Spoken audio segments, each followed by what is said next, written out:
পবিত্র রবিউল আউয়াল মাসের পবিত্র জুমার দিনে আল্লাহ তাবারক ওয়া তাআলা আমাদেরকে সুযোগ করে দিয়েছেন মসজিদে আসার জন্য। যারা উপস্থিত হয়েছেন সকলকে আমি আমার অন্তরের অন্তস্থ আন্তরিক সালাম জানাচ্ছি। আসসালামু আলাইকুম ওয়া রাহমাতুল্লাহ। রাসূলের শানে সংক্ষিপ্ত দরুদ পড়ছি সাল্লাল্লাহু আলাইহি ওয়াসাল্লাম। সম্মানিত উপস্থিতি, আজকের এই জুমা এবং এই মাস খুবই গুরুত্বপূর্ণ একটি মাস, খুবই গুরুত্বপূর্ণ একটি জুমা। কারণ আমরা এই রবিউল আউয়াল মাস, এটা আল্লাহর হাবিব সাল্লাল্লাহু আলাইহি ওয়াসাল্লামের জন্ম এবং মৃত্যু মাস হিসাবে আমরা জানি এবং এই মাসটাকে সেভাবে আমরা সম্মান করে আসছি। তো আজকে একটা খুব সূক্ষ্ম বিষয় পরিষ্কার হওয়া দরকার। এ মাসেই অনেকে উদযাপন করেন ঈদে মিলাদুন নবী, উদযাপিত হয় না? এখন এই ঈদে মিলাদুন নবী এই জিনিসটা আমাদেরকে বুঝতে হবে। এর পাশাপাশি আর একটা শব্দ আমাদেরকে বুঝতে হবে, সিরাতুন নবী সাল্লাল্লাহু আলাইহি ওয়াসাল্লাম।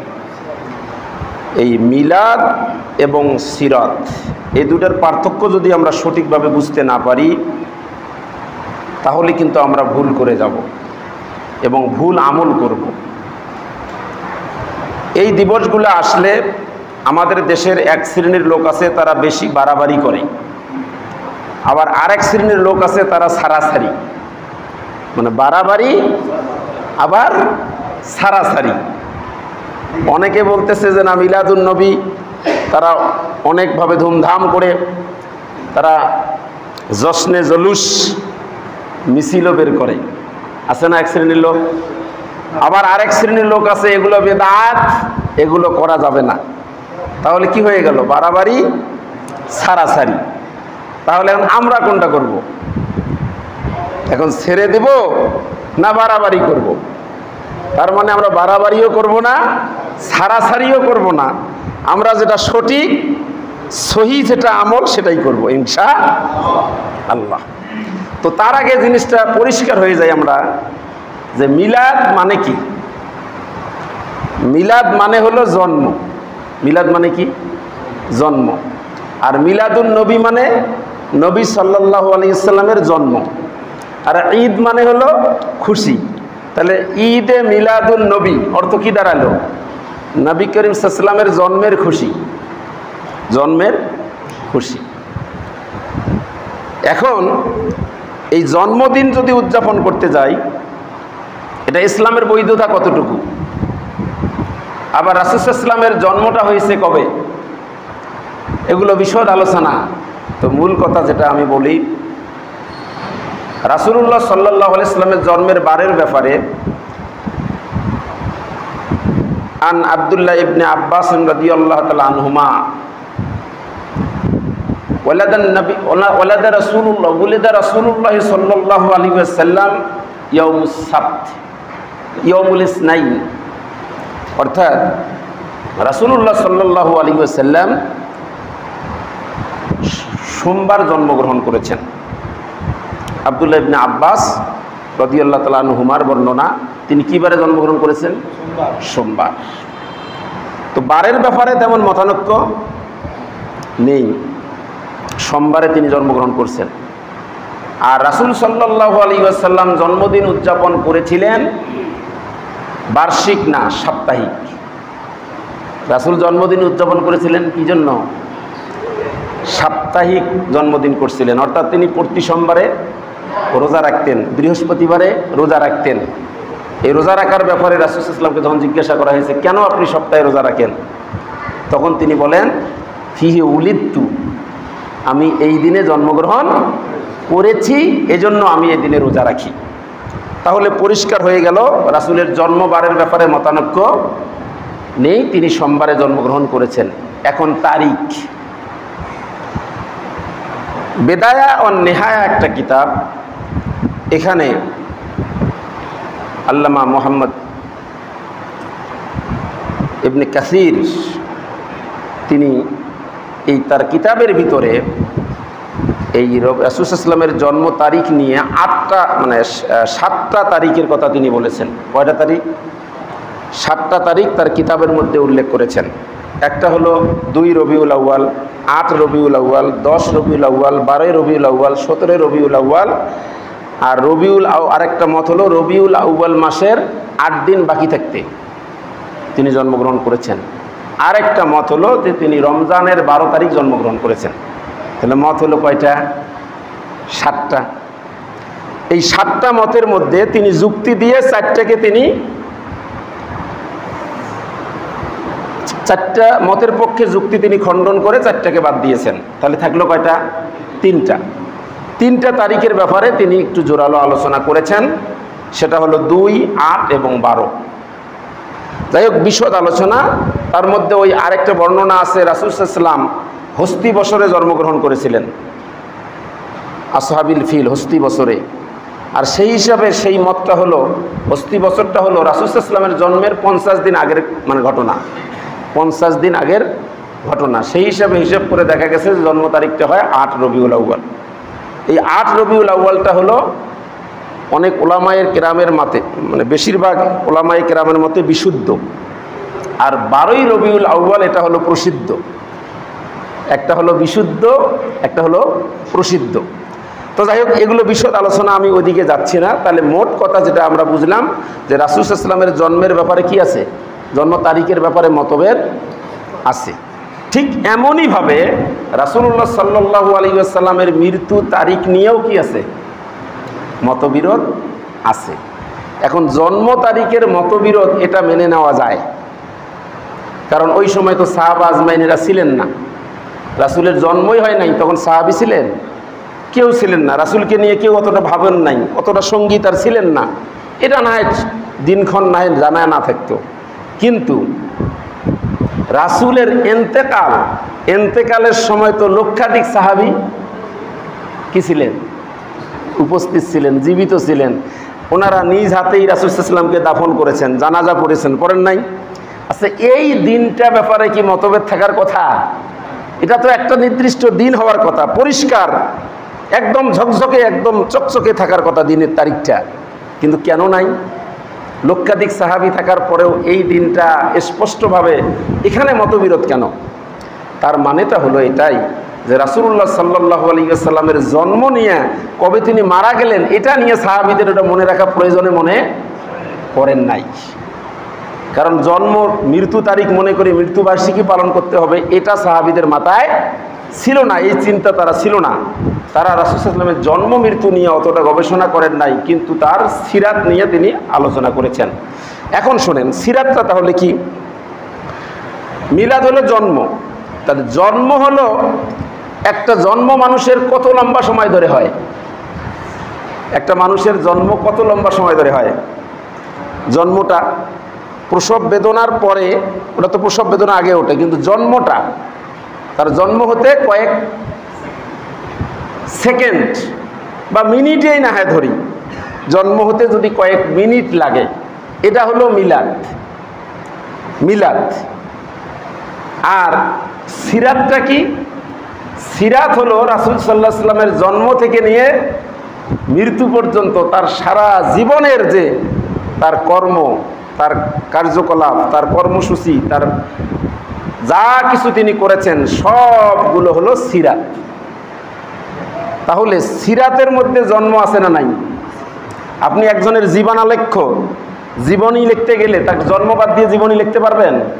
তাহলে আপনি যদি রাসূলের জীবনী নিয়ে আলোচনা করেন, জীবনের কথা বলেন, তাহলে জন্মও থাকবে, মৃত্যুও থাকবে। আর শুধু মিলাদ আলোচনা করলে সেখানে রাসূলের অনেক কিছুই কি হয়ে যায়? বাদ যায়। মাত্র কয়েকটা মিনিট, রাসূলের জন্মটার কয়েকটা মিনিট হলো মিলাদ। সুতরাং আমরা এখন থেকে এটার নাম দিব কি? সিরাতুন নবী সাল্লাল্লাহু আলাইহি ওয়াসাল্লাম।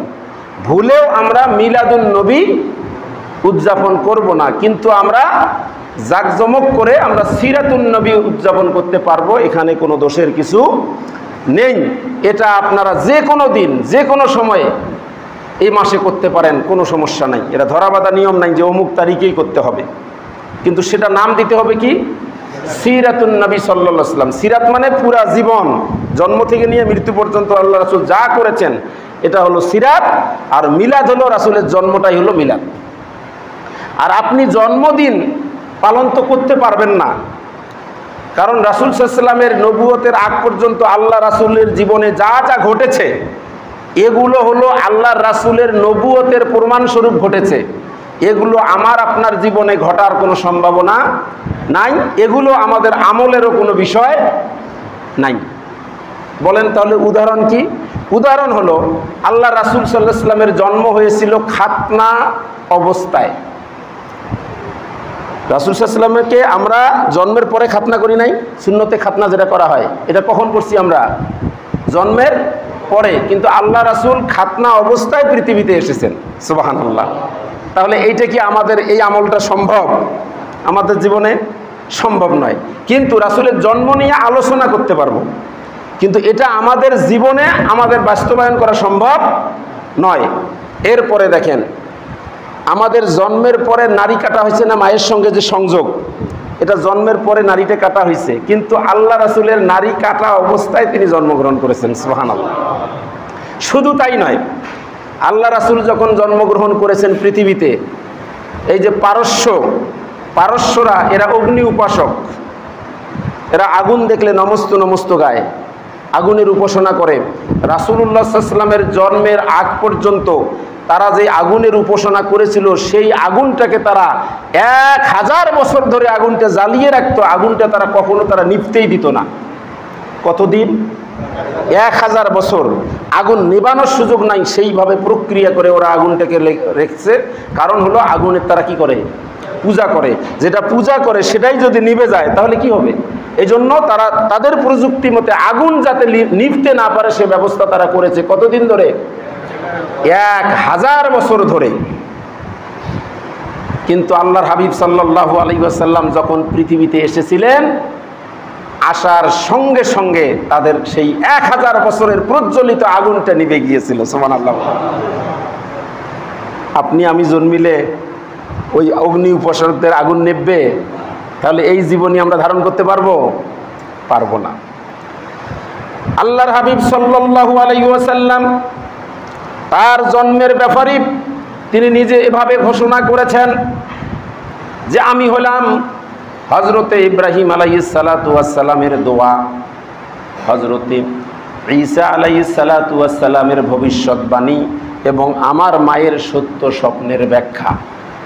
রাসূল তার জন্মের ব্যাপারে উনি নিজে বলছেন, আমি হলাম ইব্রাহিম আলাইহিস সালাতু ওয়াস সালামের দোয়া, ঈসা আলাইহিস সালাতু ওয়াস সালামের ভবিষ্যৎবাণী আর আমার মায়ের সত্য স্বপ্নের ব্যাখ্যা। আল্লাহর হাবিব বলেন, আমার মা একদিন স্বপ্নে দেখেন হঠাৎ তার পেট থেকে একটা আলোক রশ্মি বের হয়ে সিরিয়ার প্রাসাদগুলোকে আলোকিত করে দিয়েছে, সুবহানাল্লাহ বলেন। সেই মক্কা,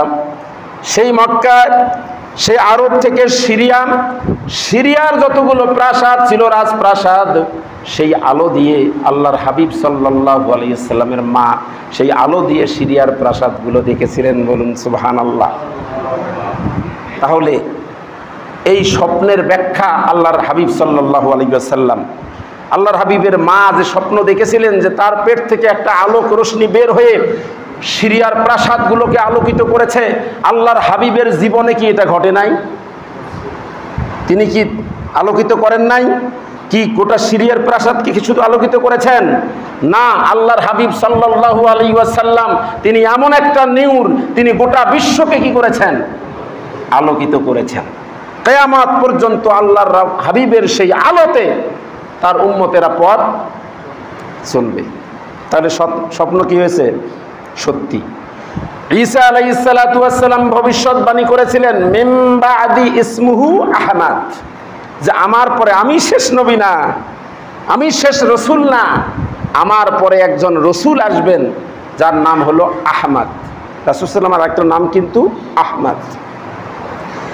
এরপরে ইব্রাহিম আলাইহিস সালাতু ওয়াস সালাম তার সন্তান ইসমাইল আলাইহিস সালাতু ওয়াস সালাম কে সাথে নিয়ে তিনি যখন বাইতুল্লাহ নির্মাণ করলেন, বাইতুল্লাহ নির্মাণ করার পরে আল্লাহর কাছে দোয়া করলেন, রব্বানা ওয়াবআস ফিহিম রাসূলা, ও আল্লাহ এই বাইতুল্লাহ নির্মাণ করলাম, তার আগের আয়াতে এগুলো বলা যে বাইতুল্লাহ নির্মাণ করলাম, আমাদের এই খেদমত, বাপ বেটার এই খেদমতকে আপনি কবুল করে নিন।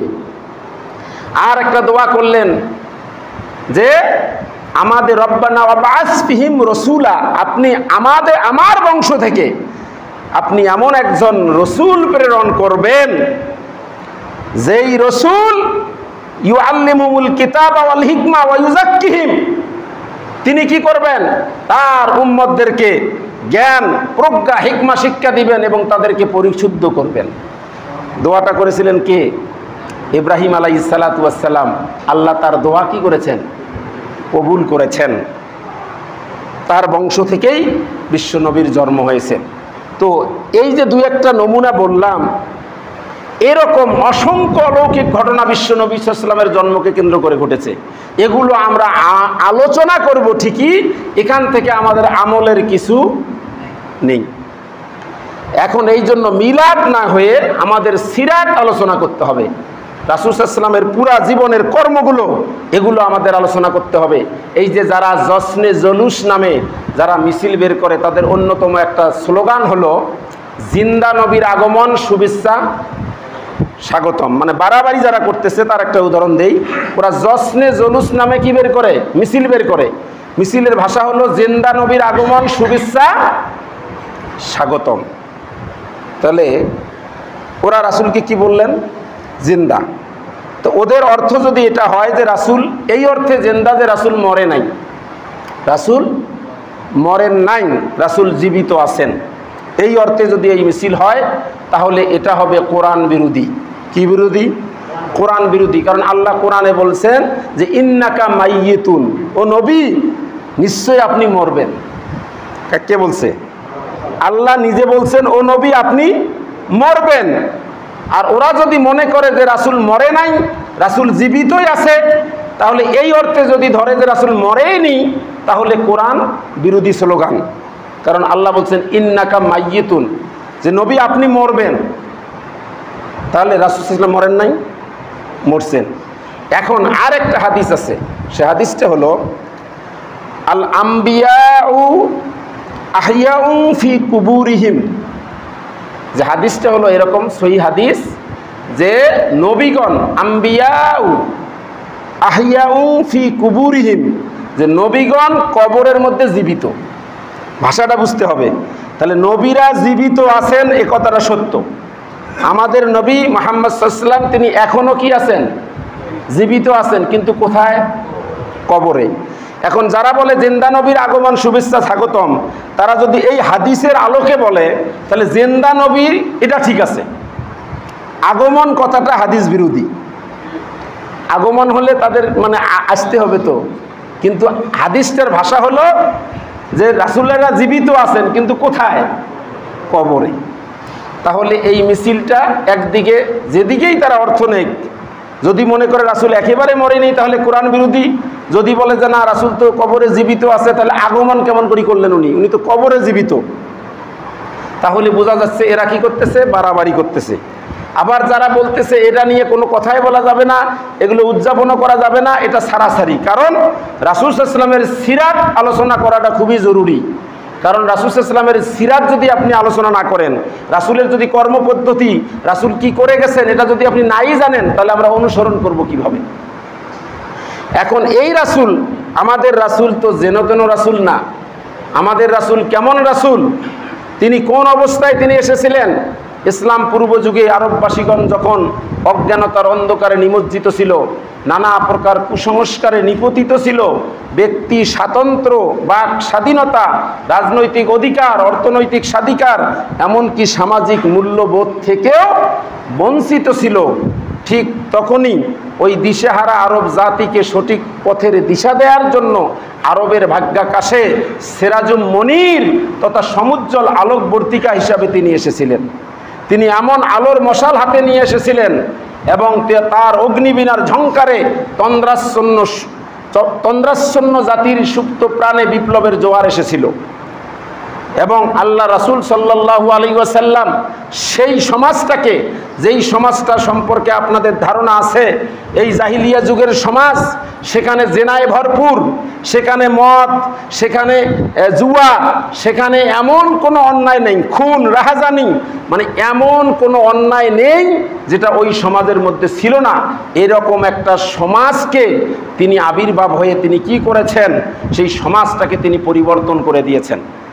ঐতিহাসিক, প্রখ্যাত ঐতিহাসিক রায়মন্ড লার্স তিনি বলেছেন, the founder of Islam is in fact the promoter of first social and international revolution of which history gives mention, যে প্রকৃতপক্ষে ইতিহাসে উল্লেখকারী সামাজিক বিপ্লবের সূচনাকারী হলেন বিশ্বনবী জনাবে রাসূলুল্লাহ সাল্লাল্লাহু আলাইহি ওয়াসাল্লাম। তিনি সামাজিক একটা বিপ্লব ঘটিয়েছিলেন, সেই জাহিলিয়া সমাজটাকে তিনি পরিবর্তন করে একটা বিপ্লবের সমাজ পরিবর্তন করেছিলেন। আমি আপনাদের সামনে খুতবার শুরুতেই একটি ছোট্ট আয়াতে কারিমা তেলাওয়াত করেছি, যে আয়াতটি আমাদের অনেকের মুখস্থ। আল্লাহ বলেছেন, ওমা আরসালনাকা ইল্লা রাহমাতাল লিল আলামিন, সূরা আম্বিয়ার 107 নম্বর আয়াত, ছোট্ট একটি আয়াত। এই সূরা আম্বিয়া এমন একটি সূরা, যেই সূরাটা আল্লাহ পাক শুধুমাত্র নবীদের জন্য ডেলিগেট করেছেন। সূরাতুল আম্বিয়া, নবীর বহুবচন হলো আম্বিয়া, নবীদের জন্য সূরাটা। সেই সূরার ভিতরে আল্লাহ রাব্বুল আলামিন বলছেন, ওয়ামা আরসালনাকা ইল্লা রাহমাতাল লিল আলামিন, I have sent you as a mercy, as a rahmah, as a barakah, as a blessing for the whole world. ও নবী, আপনাকে আমি শুধু মানব কুলের জন্য নয়, শুধু দানব কুলের জন্য নয়, শুধু প্রাণী কুলের জন্য নয়, জিনদের জন্য নয়, ফেরেশতাদের জন্য নয়, হোল ওয়ার্ল্ড, গোটা বিশ্ববাসীর জন্য আপনাকে আমি রহমত করে প্রেরণ করেছি। বলুন সুবহানাল্লাহ। তাহলে আল্লাহ রাসূল রহমত কার জন্য? কোনো পাঠ আছে? উনি সকলের জন্য রহমত। এমন কি একটা বৃক্ষ যে আছে, সে বৃক্ষের জন্য আল্লাহ রাসূল রহমত। কেমন করে? তিনি নিষেধ করেছেন, প্রয়োজনে গাছ কাটতে পারবেন। প্রয়োজনে গাছ কাটি না আমরা? ফার্নিচার করি, এই মসজিদ নির্মাণ করি, গাছ কাটতে হয়েছে না? অবশ্যই গাছ কাটা যাবে, কিন্তু অপ্রয়োজনে একটা পাতা ছিঁড়তেও আল্লাহ রাসূল কি করেছেন? নিষেধ করেছেন। এটা হলো গাছের প্রতি রহমত। পশুর প্রতি রহমত। আল্লাহর হাবিব সাল্লাল্লাহু আলাইহি ওয়াসাল্লাম রাস্তা দিয়ে যাচ্ছেন, এমন সময় দেখে একটা উট একেবারে জীর্ণ শীর্ণ, একেবারে কি হয়েছে, একে হাড্ডি সার, শরীরের মধ্যে কোনো বস্তু বোঝা যায় না, খালি হাড্ডি। ডাক দিলেন, এটা কার উট? মালিককে ডাকলেন, আসলো। আসার পরে বলতেছে, তুমি এই উটটা থেকে শুধু পরিশ্রম নিয়েছো, তার খালি কাজ নিয়েছো, কিন্তু তাকে তুমি ঠিক মতো খেতে দাও নাই। এই উট তার চোখের পানি ফেলে আমাকে জানান দিচ্ছে, ইয়া রাসূলুল্লাহ, আমাকে দিয়ে পরিশ্রম করিয়েছে ঠিকই, কিন্তু আমার যথাযথ কেয়ার নেই নাই। এরপরে বলছে, তুমি যদি এই কাজ করো, তার যদি সঠিক পরিচর্যা না করো, সঠিকভাবে খাবার না দাও, কাল কিয়ামতে আল্লাহর আদালতে তোমাকে আসামির কাঠগড়ায় দাঁড়াতে হবে, এর জন্য জবাবদিহি করতে হবে। তাহলে আল্লাহ রাসূল এমন রাসূল, তিনি পশুর জন্য কি রহমত। আল্লাহ রাসূল এমন রাসূল, আল্লাহ রাব্বুল আলামিন তাকে এমনভাবে তৈরি করেছেন। আল্লাহ বলেন, ফাবিমা রহমাতিম মিনাল্লাহি লিনতা লাহু ওয়ালাউ কুনতা ফাজ্জান গলিজাল কলবি লানফাদ্দু মিন হাওলিক। ও হাবিব, আমি আপনাকে একবারে কোমল হৃদয় করে, একটা নরম মনের মানুষ করে আপনাকে তৈরি করেছি। আপনি যদি কর্কশভাষী হতেন, আপনি যদি কঠিন হতেন, লোকেরা আপনার থেকে দূরে সরে যেত। আল্লাহ নিজেই বলতেছেন, আল্লাহ রাসূল কি করেছেন? একেবারেই কোমল করে, নরম করে তাকে তৈরি করেছেন। আল্লাহ রাসূল যেখানে যেতেন, লোকেরা পঙ্গপালের মতো তার দিকে ছুটত, কারণ তিনি তো নরম হৃদয়ের মানুষ, কোমল হৃদয় মানুষ। সবাই তার সঙ্গ পেতেছে, তো চাইতো, তার কাছে থাকতেছে তো সবসময়, যে তার কাছ থেকে কেউ সরে যেতে চাইতো না। এমনকি ছোট্ট ছোট্ট মাসুম শিশু, এমন কোনো শিশু নেই যে আল্লাহ রাসূলের পাশ দিয়ে চলে যাবে, যে আল্লাহ রাসূল তার মাথার মধ্যে হাত বুলাবে না, এমন একটা শিশু তার পাশ দিয়ে যেতে পারবে না। প্রত্যেকটা শিশু চলে যাওয়ার সময় আল্লাহ রাসূল মাথায় হাত বুলে দিতেন। হাসান হুসাইন এর সঙ্গে কতটা খুনসুটি ছিল। কখনো আল্লাহ রাসূলকে ঘোড়া বানিয়ে হাসান রাদিয়াল্লাহু পিঠে চলে, ও হলো ঘোড়ার মালিক, সওয়ারি, আর রাসূল হলেন ঘোড়া। আল্লাহু আকবার, কত সুন্দর তার আচরণ ছিল আল্লাহ রাসূলের। তিনি এমন রাসূল, তিনি হা বললে শরীয়তের বিধান কি হয়ে যায়? হালাল হয়ে যায়। তিনি যদি না বলেন সেটা আমাদের জন্য, কোটি কোটি মানুষের জন্য সেটা হারাম হয়ে যায়। কি পাওয়ার! হ্যাঁ, তিনি আঙ্গুল তুললে চাঁদ কি হয়ে যায়? দ্বিখণ্ডিত হয়ে যায়। জমিন থেকে পা তুললে আল্লাহর আরশে চলে যায়। সুবহানাল্লাহ। মিরাজে আল্লাহর সঙ্গে দিদারে চলে যায়। তিনি এমন রাসূল। কারণ এই রাসূলকে যদি বাদ দেন, এই রাসূলকে বাদ দিলে কোরআন বোঝা যাবে না, এই রাসূলকে বাদ দিলে হাদিস বোঝা যাবে না, এই রাসূলকে বাদ দিলে নামাজ বোঝা যাবে না। রাসূল বাদ তো নামাজ বাদ। রাসূল এমন নেতা, এমন আদর্শ, রাসূল বাদ তো নামাজ বাদ। রাসূল না থাকলে কিসের নামাজ? কারণ রাসূল বলছেন সল্লু কামা রাআইতুমুনি উসাল্লি, তোমরা নামাজ পড়ো আমাকে যেভাবে নামাজ পড়তে দেখো। তাহলে আমরা কেমনে নামাজ পড়বো এটা কে শিখিয়েছেন? রাসূল। জয় রাকাত পড়তে বলেছেন, অয় রাকাত পড়তে হবে, এর বাইরে পড়লে হবে? মাগরিবের সালাত 3 রাকাত, যদি কোন জোড়া মিলিয়ে 4 রাকাত পড়ি, 1 রাকাত তো বেশি পড়লে নামাজ হবে? হবে না। কারণ রাসূল শিখিয়েছেন কয় রাকাত? 3 রাকাত। রোজা কেমনে রাখতে হবে আল্লাহ রাসূল শিখিয়েছেন, তো রাসূল বাদ তো রোজা বাদ। রোজা রাখলেন, আসরের পরে ইফতার করলেন, রোজা হবে? যদি কোন রোজা রাখলেন মাগরিবের পরে না, সময় না করিয়ে ইশার পরে ইফতার করলেন, হবে? হবে না। রাসূল যেভাবে শিখিয়েছেন ওভাবে হবে। কেমনে করে হজ করতে হবে আল্লাহ রাসূল যেভাবে শিখিয়েছেন। আল্লাহ রাসূল জীবনে 4টা উমরা করেছেন, একটা মাত্র হজ করেছেন।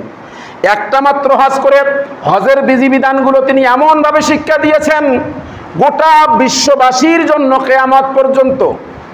চন্দ্রালোকের নয় সমুজ্জ্বলিত, দিবালোকের নয় সুস্পষ্ট, চন্দ্রালোকের নয় সমুজ্জ্বলিত, স্বচ্ছ স্ফটিকের ন্যায় স্বচ্ছ পানির মতো ক্রিস্টাল ক্লিয়ার, একবারে পরিষ্কারভাবে হজের বিধিবিধান তিনি শিক্ষা দিয়েছেন। খুজু আন্নি মানাসিকাকুম, হজ কেমনে করতে হয় এগুলো শিক্ষা কে দিয়েছেন? আল্লাহ রাসূল। কয়টা হজ করেছেন? একটা মাত্র হজ করে হজের বিধিবিধান সব শিক্ষা দিয়েছেন। কিয়ামত পর্যন্ত হাজিদের সমস্যা হবে না।